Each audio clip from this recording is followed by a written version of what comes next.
अस्सलाम वालेकुम dear students of class 5। Previous lecture में क्लास 5 हमने पढ़ा था, हीट लाइट एंड साउंड को रिवाइज़ किया था। इस लेक्चर में हम यूनिट नंबर 6 को रिवाइज़ करेंगे, फूड एंड डाइट।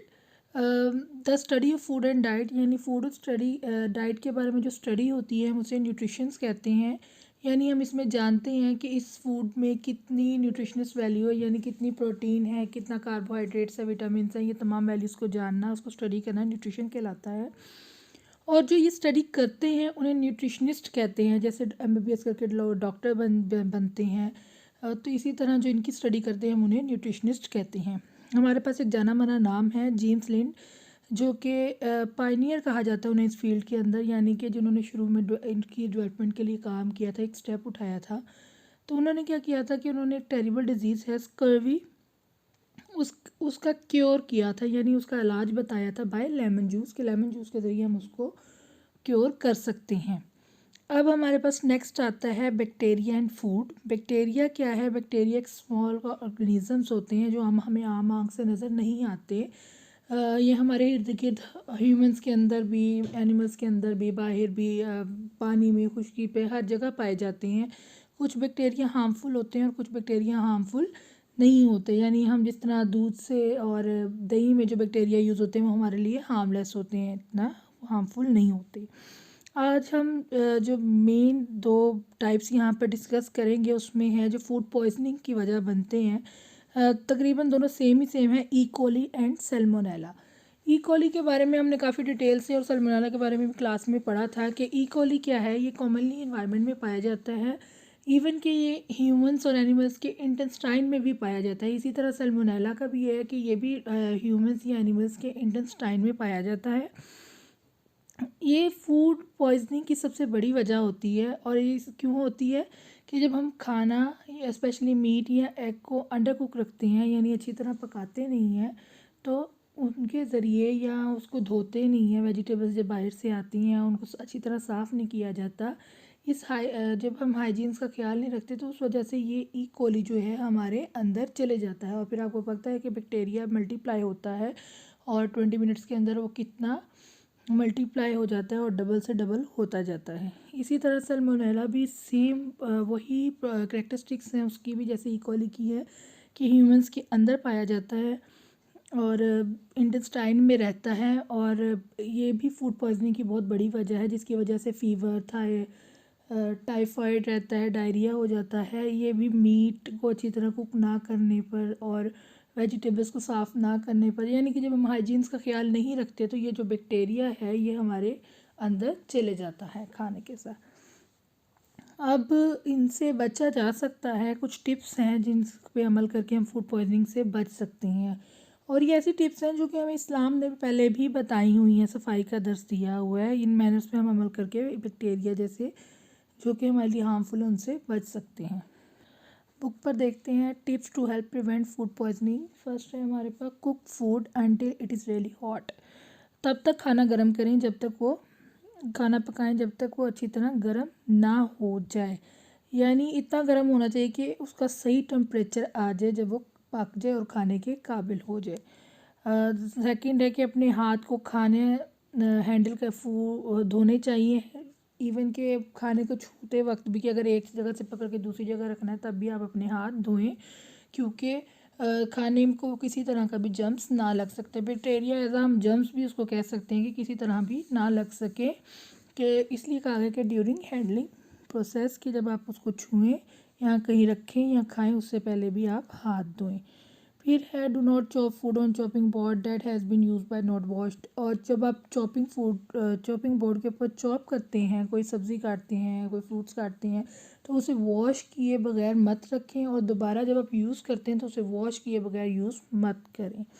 ठीक है, इस तरह इन्वायरमेंट से, फ़ज़ा से जो भी है बैक्टीरिया उस पर लग सकते हैं। नेक्स्ट फिर वही है कि do not let heated food sit for too long before being eaten, कि खाना गर्म हो गया तो आप उसको बहुत देर तक छोड़ के मत जाएं। ठीक है, जब आप खाना गर्म हो गया उसको खाएं ताकि दोबारा बैक्टीरिया ऐसा टेम्परेचर ना आ जाए कि दोबारा से वो फूड के अंदर बैक्टीरिया ठंडा होने पर उसको चांस मिल जाए डेवलप होने का। खाने को जो है अच्छी तरह आप गर्म करें, बार बार अगर खाना देखें कि मुकम्मल तौर पर पक गया है, उसके लिए उसने कहा कि आप नाइफ़ को यूज़ करें, सिक्योर को यूज़ करें, कि अक्सर वेजिटेबल्स के बड़े बड़े पीस हों या चिकन पीस हो, कोई भी हो, मीट हो, तो आप उसे चेक करें उसे के दरमियान से भी पक गया कि नहीं, कि मुकम्मल तौर पर कम्प्लीटली कुकड होना चाहिए। खाने को पकाते हुए हिलाएं, स्टिर फूड व्हेन हीटिंग, ताकि उसके ऊपर इक्वली हीट डिस्ट्रीब्यूट हो जाए। जहाँ पे ज़्यादा हीट लगेगी, जाहिर सी बात है वो वाली साइड या वो वाला वेजिटेबल की साइड ज़्यादा गर्म हो जाएगी। तो इसके लिए ज़रूरी है कि आप उसको इक्वली बार बार साइड चेंज करें और हिलाते रहें। और एक दफ़ा से ज़्यादा खाना गर्म ना करें, यानी थोड़ा सा खाना लें जितना आपको यूज़ करना है, आप उसको गर्म करें, फिर नेक्स्ट लें, फिर गर्म करें, बार बार खाने को रीहीट ना करें। और लास्ट पॉइंट जो है कि जब आप फ्रीज़ किया हुआ खाना गर्म करते हैं तो उसे डायरेक्टली गर्म ना करें, उसे पहले मतलब कि उसे पहले मेल्ट होने दें, उसमें से पानी निकल जाए, जब वो मेल्ट हो जाए यानी सॉफ्ट हो जाए फिर उसको गर्म करें। इससे भी बैक्टीरिया के चांसेस जो हैं बहुत कम होते हैं। नेक्स्ट टॉपिक जो है हमारे पास है genetically modified foods. Genetically modified food are also known as GM foods.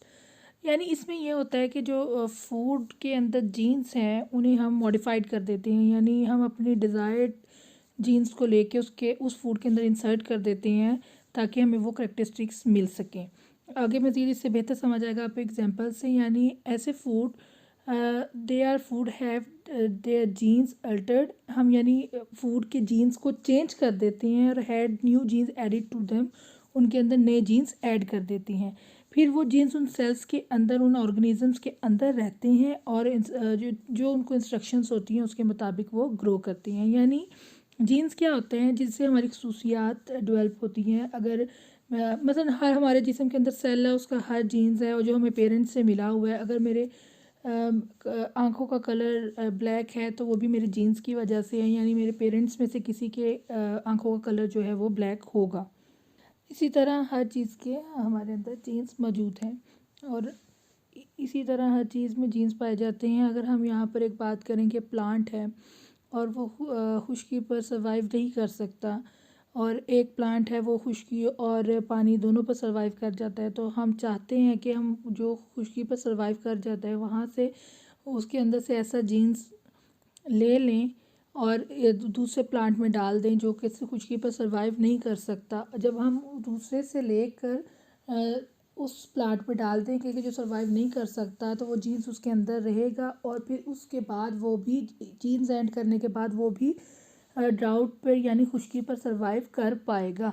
ये वही प्रोसेस है, यानी हमने उससे अपनी ख्वाहिश के मुताबिक डिज़ायर जीन ले लिया ताकि जो सर्वाइव नहीं कर सकता हम उसके अंदर डाल दें और उसके अंदर भी वो खसूसियात पैदा हो जाए, वो ट्रेट पैदा हो जाए कि वो भी खुश्की पर सर्वाइव कर सके। यानी हमने उस प्लांट को मॉडिफाइड कर दिया उसके जीन्स को, अब वो भी ड्राउट पर खुश्की पर सर्वाइव कर सकता है। इसी तरह हमारी बुक के ऊपर एग्जांपल थी टमाटोज़ की, अगर आप उसको रीड करेंगे तो उसको मज़ीद बेहतर तरीके से आपको ये चीज़ समझ आ जाएगी। जो हमने पहले भी इसको बहुत बेहतर तरीके से क्लास में पढ़ा हुआ है। मसलन हम ये जो जीन्स हैं वो बैक्टीरिया से भी ले सकते हैं। अगर हम एक प्लांट से लेके दूसरे उसके जीन्स दूसरे प्लांट में इंसर्ट कर दें तो उसके अंदर भी वो वाली खसूसियात आ जाएंगी जिससे हमने जीन्स लिया है और वो उसी चीज़ को इफ़ेक्ट करेगी। यानी अगर हमने उसकी ग्रोथ बढ़ाने का जीन्स लिया उस प्लांट की तो उसकी ग्रोथ पे इफ़ेक्ट करेगी और उसकी किसी चीज़ पर भी वो इफ़ेक्ट नहीं करेगी।